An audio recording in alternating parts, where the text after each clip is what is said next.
세계에서 가장 권위 있는 저널이 세 곳이 있습니다. 네이처, 사이언스, 셀. 중고등학생 분들이라던가 아예 모르는 분들을 위해서 말씀드리면 저널계 MIT, 하버드 대학 같은 곳입니다. 그만큼 논문을 발표하기에 굉장히 어려운 곳입니다.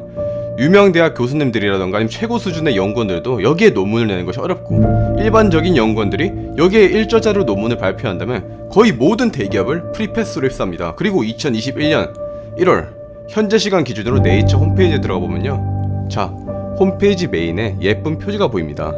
클릭해서 들어간 뒤 일저자 이름을 보시죠. 이창환, 그리고 참여연구원 남상환, 교신 저자 이름은 서영덕. 이창환 박사님은 컬럼비아대, 서영덕 박사님과 남상환 박사님은 한국화학연구원 연구원이십니다. 유튜브의 많은 국뽕 채널들이 우리나라 한마디에 세상이 놀랐다고 하지만 CNN이든 뉴욕타임즈든 온갖 외신 사이트에 들어가서 아무리 찾아봐도 그런 이야기는 없습니다.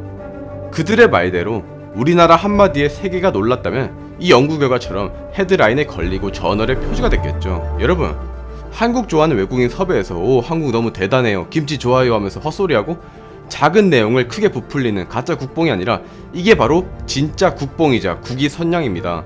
세계 최고의 저널 표지로 선정되어, 그리고 진짜로 세계적으로 인정받은 내용을 지금부터 보여드리죠. 아시다시피 저는 반도체 전공자로 해당 내용은 공학과 화학으로 제 분야가 아닙니다. 따라서 한국화학연구원 보도자료와 교신 저자이신 서영덕 박사님이 과기부 브리핑에서 직접 설명해주신 내용을 바탕으로 말씀드릴게요. 대체 광사태가 뭐길래 난리일까? 여러분, 보통 작은 에너지의 빛이 어디에 들어가면 더 작은 에너지가 나옵니다. 열 에너지의 일부가 소모되기 때문이죠. 예를 들어 여러분의 몸무게가 60kg이고 공복 상태로 복합 쇼핑몰에 가요. 그리고 5시간 동안 아무것도 안 먹고 36,000평 규모의 쇼핑몰을 돌아다녀요. 여러분의 몸은 걷기 위해서 에너지를 사용했을 것이고 몸무게는 60kg에서 한 59kg 그 정도로 줄어들 겁니다. 이게 정상적인 이야기죠. 그런데 광사태는 그게 아니에요. 작은 에너지의 빛이 들어가서 큰 에너지의 빛이 나오는 현상이 눈사태가 일어나듯이 엄청나게 발생하는 겁니다. 그게 광사태 현상이에요. 옛날에는 한 100개의 알갱이가 들어갔을 때 99개의 알갱이는 에너지가 떨어지고 딱 한 개만 에너지가 확 높아졌거든요. 근데 이 연구는 100개가 들어가서 40개 이상 알갱이가 높은 에너지의 빛이 되어 쏟아져 나온 겁니다. 즉 기존보다도 40배에서 50배 향상된 거죠. 교신 저자인 서영덕 박사님 직접 사용하신 비유를 말씀드리면, 키가 작은 애가 있어요. 근데 얘를 성장 촉진제가 들어가 있는 박스 안에, 상자 안에 그런 데 넣었다가 걔가 나오니까 키가 갑자기 커진 것과 같습니다. 그럼 이런 광사태 현상을 어디에 쓸까? 진짜로 무궁무진합니다. 예를 들어 태양 전지에도 사용할 수 있어요. 태양광 발전이 왜 지지부진한가요? 효율이 낮기 때문이죠. 그런데 광사태 현상을 이용하면 작은 태양 에너지의 빛을 더 큰 에너지로 바꿀 수 있기 때문에 태양 전지 산업에 엄청난 도움을 줄 수 있어요. 이뿐 아닙니다. 현 시대의 자율주행 옵션은 필수죠. 보통 자동차 위에 달려있는 라이다가 외부 물체에서 나온 빛을 감지함으로써 자율주행이 이루어지잖아요. 그런데 그 빛의 세기가 엄청나게 약해도 광사태 현상을 이용하면 큰 에너지의 빛으로 바뀌므로 훨씬 더 효율이 좋아지는 거죠. 이게 끝이 아닙니다.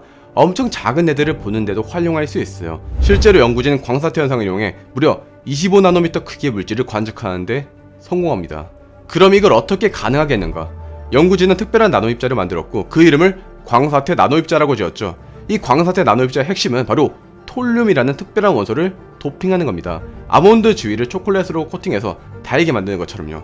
연구진은 다양한 조성으로 엄청나게 많은 실험을 했을 것이고 나노입자 제조를 위한 최적의 공정과 조성비를 또 연구했을 겁니다. 그리고 톨륨을 8% 이상 고농도로 도핑한 나노입자에서 광사태 현상을 발견한 거죠.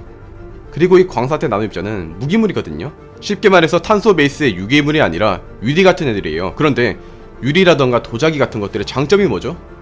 고려시대 도자기도 남아있을 정도로 굉장히 안정적이죠. 즉 광사태 나노입자는 내구성이 굉장히 강하고 또 유효기간도 굉장히 길어요. 그럼 이 기술을 상용화하기에 필요한 것은 뭘까요? 나노입자를 조금 더 최적화해야 됩니다. 예를 들어 지금은 키가 160cm 이상의 사람만 성장 촉진제 박스에 들어갈 수 있고 키가 170cm까지만 클 수 있습니다. 그래서 키가 한 140cm의 사람도 들어갈 수 있고 키가 클 수 있는 한계도 190cm로 늘릴 수 있는 성장 촉진제를 만드는 겁니다. 즉 빛의 범위를 더 광범위하게 하는 거죠. 저는 이 연구 결과를 보면서 굉장히 많은 연구원들이 오랜 기간 연구 결과를 쌓고 또 쌓아서 가능했다는 느낌을 받았습니다. 예를 들어서 2009년 서영덕 박사님은 더 높은 에너지가 나오는 입자에 대한 내용을 어드밴스드 머티리얼스에 발표한 바 있고, 이번 내용의 공동 교신 저자인 컬럼비아 대학의 제임스 셔크 교수 역시 같은 연도에 비슷한 논문을 우연히 발표한 바 있습니다. 그리고 그게 2년이 되어서 두 연구원은 10년 넘게 상호 교류를 하며 미국에 가서 연구도 하며 지금의 광사태 나노입자의 초석을 다질 연구들이 많이 이루어졌죠. 연구진이 25나노미터의 아주 작은 물질을 보게 된 것도 빛의 한계를 넘어 400나노미터 이하의 크기도 빛으로 보일 수 있는 분야를 개척함으로써 2014년 노벨 화학상을 받은 3명의 화학자가 있었기에 가능했습니다. 과학이란 그런 것입니다. 먼저 길을 개척하고 진리를 탐구했던 연구 결과와 연구원들이라는 거인이 있지 않았다면 오늘의 연구도 없었을 겁니다. 아이작 뉴턴은 어떻게 그렇게 우수한 연구 성과를 낼 수 있었냐는 질문에 답했습니다. 내가 남들보다 멀리 내다볼 수 있었던 것은 거인들의 어깨 위에 올라서 있었기 때문이다.